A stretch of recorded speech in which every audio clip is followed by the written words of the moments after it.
It's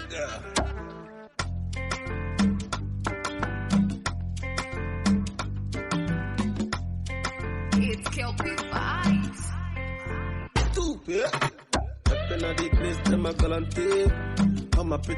Bonjour, nous allons démarrer cette session qui est dénommée sur le programme Leadership et Engagement. Et donc, pour cela, aujourd'hui, nous allons rencontrer deux personnes spéciales. Malheureusement, la troisième panéliste ne pourra pas être avec nous, un empêchement, une urgence, je dirais. Donc, aujourd'hui, nous accueillons Madame Ayawavi Atisso et Monsieur Oumar Touré. Madame venant du Togo et Monsieur Oumar qui vient du Sénégal. Donc, sans plus tarder, je vais les inviter à allumer leur caméra pour nous permettre de mettre un visage sur le nom.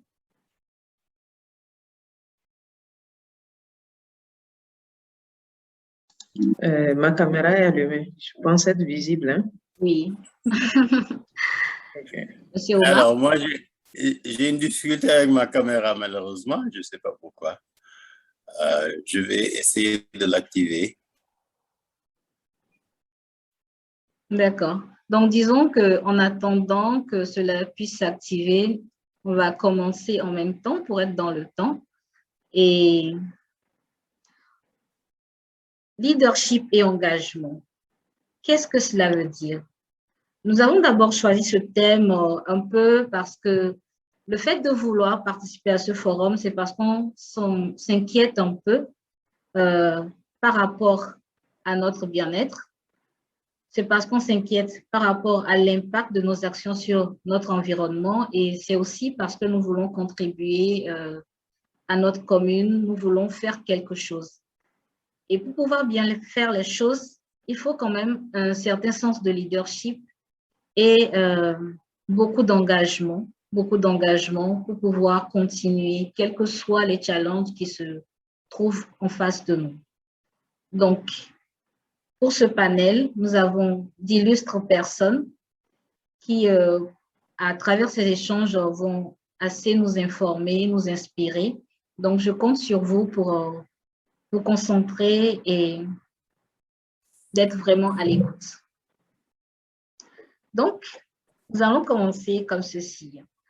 Je suis Madame Giraldo Essifarida. Je suis l'initiatrice de ce programme, voilà, et je suis éco-architecte. Donc, le plateau est à vous. Je commence par la dame. Je sais que Monsieur Oumar, il est très galant. Il l'aurait fait d'ailleurs. Donc, présentez-vous, nom, prénom et profession. D'accord, merci beaucoup Farida. Merci pour ce cadre que tu crées pour qu'on échange entre nous et aussi avec les juniors. Je suis Ayawavi Atisso.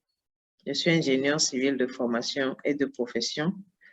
Je suis à l'homme d'un programme au MIT et actuellement je travaille comme chef projet au sein d'une structure américaine dénommée Construction for Change. Et je suis basée à Kara. Voilà, merci beaucoup. Construction for Change, c'est-à-dire construire pour le changement. Donc, vous voyez déjà l'engagement jusqu'où cela va. OK. Monsieur Oumar. Merci beaucoup, Farida. C'est un plaisir, un honneur aussi pour moi de participer avec vous dans ce panel pour ce programme de formation que vous avez initié à l'endroit des jeunes qui s'intéressent à l'environnement, si je comprends bien. Madame Atisso, un plaisir de partager avec vous ce panel. Je suis économiste de formation. J'ai aussi beaucoup travaillé comme formateur, mais aussi comme manager de projet dans la sous-région, notamment au Sénégal, au Mali, au Bénin, au Ghana et autres. J'ai récemment, quand je dis récemment, dans les 5-6 dernières années, était le coordinateur du Centre régional de leadership IALI, qui a été mis en place par l'initiative du président Obama et qui est installé au Sénégal pour couvrir 16 pays de la sous-région ouest africaine et des pays de l'Afrique du Sud et de l'Est qui parlent le français. Actuellement, je suis en train de m'occuper de mes passions, la formation, l'entrepreneuriat, l'accompagnement à des jeunes qui s'intéressent aux questions de développement. Merci beaucoup. Merci beaucoup, Monsieur Omar, pour cette présentation. Donc, je vois que les participants arrivent à comprendre que nous sommes vraiment en présence de personnes qui pourront nous inspirer longtemps et qui ont fait des parcours assez incroyables. Donc, nous allons passer à la question suivante. Je vais commencer par Monsieur Oumar. Vous êtes en quelque sorte un symbole du leadership. Vous avez coordonné le YALI. Le YALI, ce n'est pas un petit programme. Beaucoup de gens s'essayent d'intégrer ce réseau, de participer à ce programme, mais n'y arrivent pas. Un programme de leadership créé par le président Barack Obama, ce n'est pas rien comme on le dit, dans le but de former une génération de leaders africains. Donc, comment vous définiriez le leadership? Merci Farida. Un symbole, peut-être c'est un peu trop. Disons que je suis un acteur parmi tant d'autres sur ces questions de leadership pour le développement du continent africain. Et pour répondre à votre question, j'allais parler en deux temps.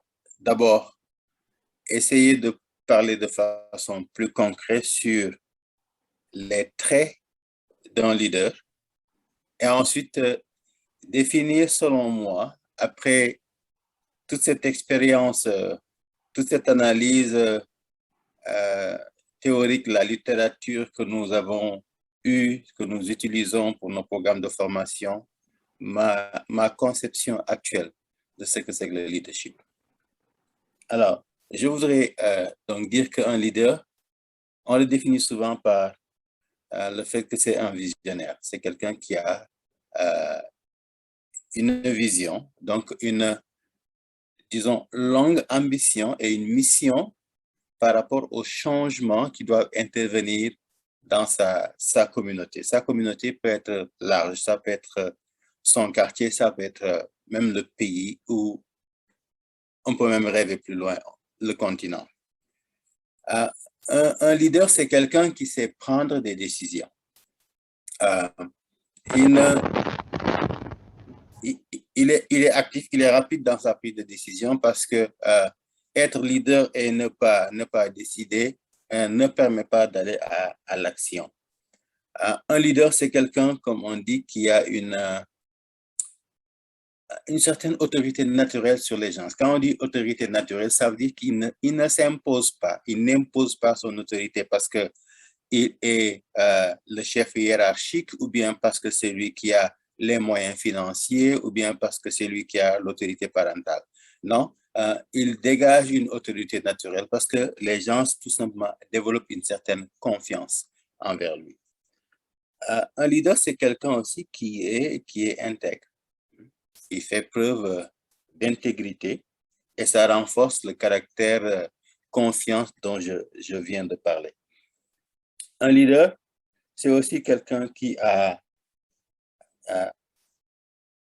la capacité d'écouter les autres, l'écoute active en vue de mieux comprendre les préoccupations, les besoins, n'est-ce pas, des membres de son groupe, de sa communauté, ses collaborateurs, en vue, n'est-ce pas, de l'intégrer dans son processus de développement. Un leader, c'est quelqu'un qui a de l'influence, n'est-ce pas? Comme je disais, cette influence-là se dégage d'une autorité naturelle. ce n'est pas une influence négative, c'est une influence positive. C'est quelqu'un qui a cette capacité d'influencer positivement, n'est-ce pas, à ses collaborateurs, ses collègues, la communauté. C'est aussi Exactement. quelqu'un... Un instant, s'il vous plaît. Oui. Bon, là, on voit qu'il y a tellement de définitions de leader que si on veut parler, par exemple, du leadership féminin, quelle serait, en 2 mots, la différence? Ou qu'est-ce qui caractérise le leadership féminin?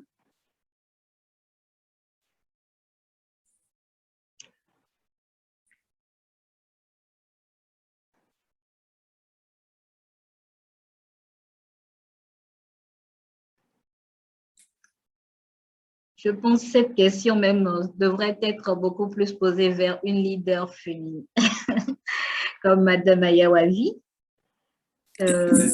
C'est pourquoi j'ai marqué un temps. D'accord, je peux prendre la relève sur cette question, il n'y a pas de souci. Merci beaucoup. Ok, si je me base sur toutes les définitions que Omar vient de donner, la caractéristique que j'attribuerais au leadership féminin, en plus de toutes ces définitions, c'est que ce leadership est plus participatif et tu vois tous les traits, tous les atouts de la femme sont convergés vers ce leadership. Je veux parler de la douceur, la discrétion, l'empathie surtout. Et ce leadership, nous le voyons aujourd'hui beaucoup développé dans les milieux professionnels pour permettre aux femmes d'accéder à des postes de décision facilement ou à un poste de direction. Donc, voilà ce que je peux ajouter pour le leadership féminin. Ça prend en compte tout ce qui a été donné comme définition, mais ça a cet impact, ou bien le féminin, l'impact, c'est-à-dire qu'il va plus en douceur et collabore. Je peux aussi ajouter que ça demande beaucoup d'intelligence émotionnelle pour être un leader féminin. C'est, quand je dis intelligence émotionnelle, il ne faut pas penser qu'on fait, qu'on est super gentil sur tous les plans, non, mais plutôt on gère mieux les émotions. La femme, elle est très sensible, mais elle ajoute l'intelligence émotionnelle. Elle gère les émotions, s'il faut dire oui ou non, s'il faut dire non ou oui. Et s'il faut être catégorique, voilà, c'est ce que je peux ajouter aux définitions de Omar. Merci beaucoup, Madame Atisso. Donc, je peux renforcer?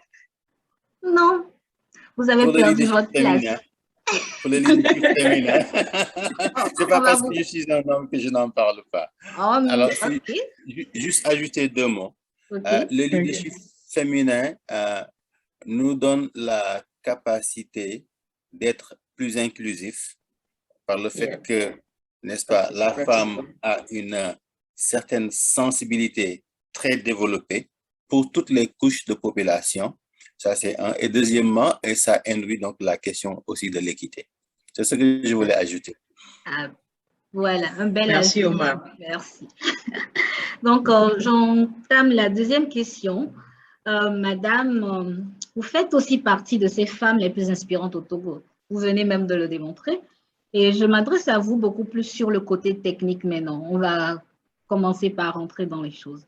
Donc, vos études sous dossier, en particulier aux États-Unis sur les villes durables, vous ont permis de voir une autre façon de développer les cités. Nous parlerions peut-être même du terme éco-village. Et si nous devions allier engagement et construction de nos villes, que pourriez-vous nous dire comme étant les clés de réussite ailleurs? D'accord. Merci pour cette question. I'm humbled to be one of the influent person in this country. Ça, c'est juste pour ma seconde de gloire américaine. OK. Venons à ta question. Je vais d'abord dire que nos communes actuellement font cet exercice d'améliorer les constructions de nos villes par l'élaboration notamment des plans de développement communautaire, les PDC, où on va à la rencontre des populations pour recueillir leurs besoins réels les prioriser et ensuite élaborer un plan. Ça, nous sommes à une étape de départ. Mais ce qui se fait ailleurs, et nous tous, nous pouvons le constater sensiblement, qui sont en avance sur nous, c'est qu'ils ont intégré cela dans l'éducation de toutes les populations, que tu dois t'engager vis-à-vis de ta commune, de ta cité, tu dois t'engager dans la construction de ta cité ou de ta nation. Tu vas voir, si je prends une commune X, pour bâtir cette commune X, on part d'abord d'une planification. Chez nous, c'est comme on fait la séparation entre la planification et la construction. Or, ils sont normalement sur la même voie. Tu vas voir de très bonnes planifications et la réalisation ne suit pas.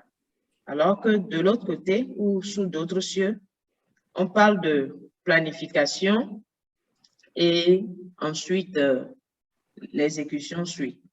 Aussi, quelqu'un est en train de partager son écran. Est-ce que... C'est ça. Je viens de régler ça. Merci. Donc, je parlais de planification qui va de pair avec l'exécution. À part ça, ou comment on élabore, comment on passe par l'étape de planification, j'ai parlé des PDC qui se font actuellement chez nous, mais là-bas, on a des Citizen Labs, comme des laboratoires de réflexion des communautés où c'est des plateformes, on s'engage, tout citoyen doit s'engager là-bas et tout citoyen participe à la gestion, au management et à l'étape de décision. Donc, sur cette plateforme, on recueille les besoins. Tous les citoyens, peu importe leur niveau, se retrouvent et à supposer qu'on veut construire une place publique ou des aires de jeu pour les enfants. On va écouter la population, on organise des public hearings, des audiences publiques où toute la communauté vient. C'est pas que des délégués, mais toute la communauté vient. On discute, voilà ce qu'on veut faire, où est-ce qu'on a le terrain et on recueille vraiment les avis qu'on va étudier. On retourne vers la population et à chaque étape, la population est informée et donne son aval. Et ce qui est construit est effectivement utilisé par les communautés. Mais si on ne fait pas ce lien ou ce retour permanent vers la communauté, c'est ce qui donne aujourd'hui chez nous des éléphants blancs, beaucoup d'éléphants blancs, des sites qui sont construits qui ne sont pas utilisés, des aménagements qui sont faits mais qui ne cadrent pas avec le réel besoin des communautés. Donc, si je veux me résumer, c'est que la planification est bien faite, les populations sont totalement engagées, l'éducation va dans ce sens pour que les populations sachent que c'est leur devoir civique de s'engager avec la communauté pour les réalisations. L'approche, tout ça, on l'appelle l'approche participative et on focalise la mobilité durable. Donc, en gros, c'est ce que je peux dire qui fait un peu la différence et que nous devons rapidement intégrer chez nous. Merci beaucoup. Je ne sais pas, Ayawavi ou Mimi, voilà, Ayawavi. Ayawavi, pour le public. On va s'appeler de l'autre nom à la maison. D'accord. Merci beaucoup pour votre rapport. Et je m'en vais enchaîner avec M. Oumar sur la question de l'engagement. Parce que lorsqu'on voit tout ce que Madame a dit, on se rend compte qu'il s'agit d'une participation, c'est-à-dire d'un travail participatif et d'un certain engagement. Chacun sait ce qu'il est en train de chercher, chacun a une vision commune. Disons, tous vont vers une vision commune. Donc, pourquoi le jeune doit-il s'engager? Est-ce que nos villes sont juste la responsabilité des jeunes?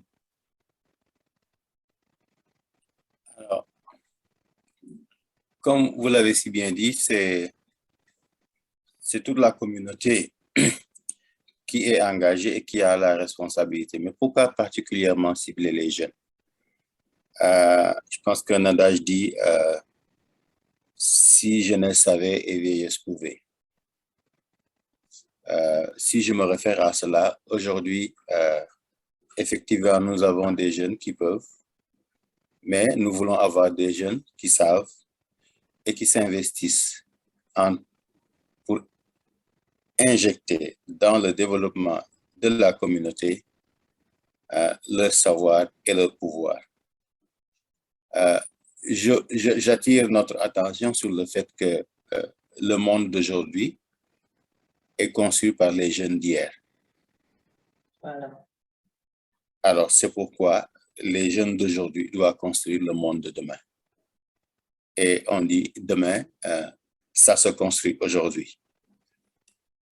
Ça, c'est d'un. De deux, si on prend l'importance de la jeunesse dans la population en termes de taille et en termes de ressources investies pour les capacités, il est en droit de leur demander de s'investir parce qu'ils sont en nombre important, mais aussi l'investissement qui a été fait depuis la base, depuis l'école maternelle jusqu'à l'université pour ceux qui sont dans le formel, mais aussi pour toutes les autres, disons, méthodes de renforcement de capacité dans le non formel, n'est-ce pas, accumulées, nous exige à ce que nous demandons à la jeunesse de s'investir le plus possible dans le développement de nos communautés.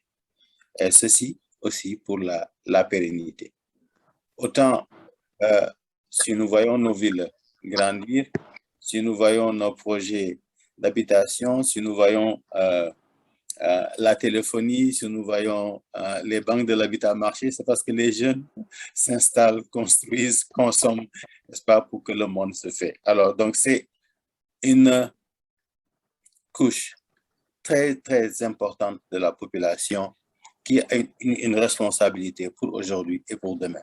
C'est pourquoi son engagement est fatal. Eh bien, Voilà. Ah, d'accord, je croyais que vous aviez fini. Désolée. Si, allez-y. Je pense que l'engagement de la jeunesse est capital. Et sans que nous le leur disons, ils doivent par eux-mêmes, n'est-ce pas, volontairement s'impliquer dans le développement de nos localités parce qu'ils y vivent aujourd'hui pour leur bien-être, mais aussi ils préparent des lendemains meilleurs pour les générations futures. Je suis particulièrement touchée par ce message qui ressemble carrément à l'exhortation à laquelle je voulais vous inviter. Donc, je donne la parole à Yawavi pour ce mot pour les jeunes, cette exhortation à les engager pour construire nos villes en protégeant l'environnement. Oui, merci beaucoup Farida et merci beaucoup aussi à Omar. Effectivement, quand nous disons que la jeunesse d'aujourd'hui construit le monde de demain pour la jeunesse de demain, je reviens à la planification. Quand on planifie, ce n'est pas juste pour 10 jours, mais c'est pour 25 ans, 30 ans, 100 ans. Ce que nous subissons aujourd'hui comme changement climatique, comme des effets sur l'environnement, ont été ou sont la cause des décisions qui ont été prises hier par la jeunesse d'hier. Qu'est-ce que nous voudrions laisser à la jeunesse qui vient? Un monde pollué, un monde bien bâti, un monde qui recentre l'intérêt des villages ou de la population, un monde qui aime ou qui sera, comment dire, où toute personne a accès à tout. Voilà. Qu'est-ce que nous voulons laisser pour la jeunesse qui vient? nous avons cette tâche aujourd'hui, où nous vous faisons cet appel aujourd'hui, à vous investir, à bien scruter votre environnement. Qu'est-ce que vous pouvez faire pour changer la donne? Qu'est-ce que vous pouvez faire pour que le monde que vous auriez souhaité vivre aujourd'hui, vous puissiez le créer pour la jeunesse qui vient? Et ainsi de suite, nous allons améliorer notre monde et avoir une meilleure place sur Terre où vivre. Merci Farida. Ok, merci beaucoup Ayawavi. Est-ce que Monsieur Omar a un dernier mot pour cette session spéciale?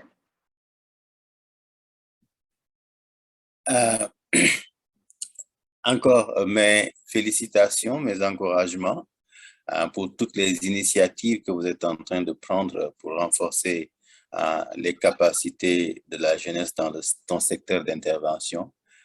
Vous vous comportez comme une véritable leader, une leader femme.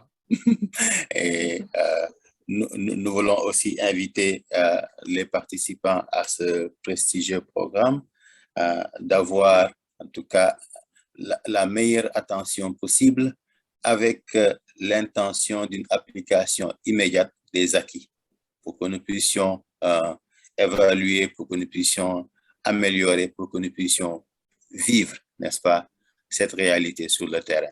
Et c'est ça aussi l'action du leader. Le leader est quelqu'un qui est caractérisé par sa capacité à être actif sur le terrain pour qu'on puisse voir des preuves tangibles de son intervention comme un impact positif dans la communauté. Eh bien, c'est sur ces mots que je m'en vais résumer légèrement ce qu'il y a. En réalité, le résumé a été déjà fait, mais je rappelle tout simplement que cette session est une session un peu spéciale pour tout simplement vous donner quelques lignes directrices, quelques mots d'inspiration pour que vous puissiez savoir que le chemin est long, mais qu'il faut commencer et être conscient de tout ce qu'il faut faire pour avancer. Donc, je vous invite à suivre le panel suivant et je vous dis à tout à l'heure. Merci de nous avoir suivis. Merci Madame Ayawavi. Merci Monsieur Omar Touré. C'était un plaisir. Bonne suite. Merci. It's Kelpie Vibes. Stupid. I've been at the place, them a galante. All my pretty girls, them a